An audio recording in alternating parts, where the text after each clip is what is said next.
Samarqandda nima ish qilardingiz? Samarqandda shu chorva fermer xo'jaligim, dehqon xo'jaligim bor. O'zingizniki. O'zimnikida. U yerda bir oyda necha pul ishlardingiz? Bir oyda taxminan shu 12 million 10 million so'mlar ishlardim.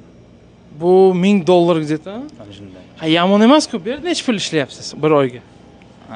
Bu yerga biz o'yladikki, shunchaki shunday kelib ishga kirib, haqiqatan Necha pul ishlayman deb o'ylagan. 10 ming, 15 ming pul topsa kerak.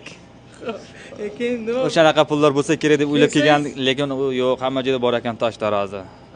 Hozir necha pul oylik topsa bo'ladi endi odamlar, yangi kelganlar? Yangi kelganlar Примерно.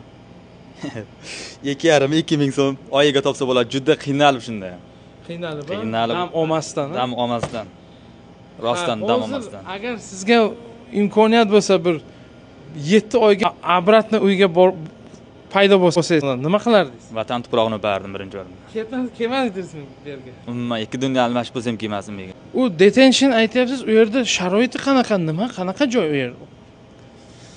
Detention qanaqa joy? Endi realni aytganda qamoqxona.